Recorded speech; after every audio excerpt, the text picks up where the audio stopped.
is ito nga pa rin yung gamit natin na incubator sa ating mga itlog.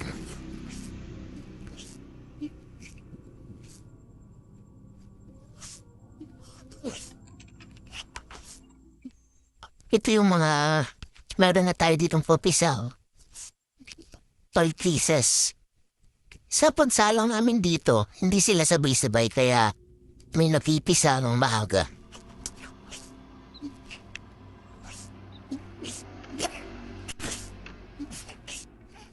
Napakaganda pumisa na incubator na yan.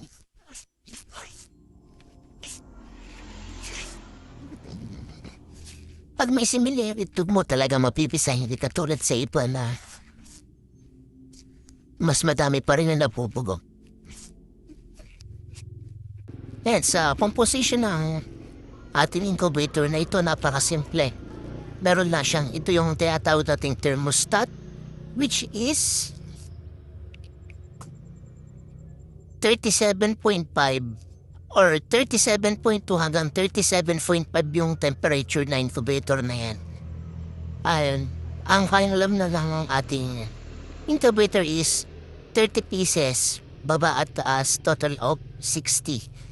Yan, napakasimple lang ito. May compose lang siya ng thermostat, meron tayong fan sa may likod, and then, ayan, mga screen lang na patungan ng itlog. Yung incubator na yan is manual, hindi siya automatic. Manual natin binabaliktad twice a day. Umaga tsaka hapon, binabaliktad natin yung itlog. And then, pagka 20 days or 19 days na yung itlog natin, nilalagyan na natin ng tubig.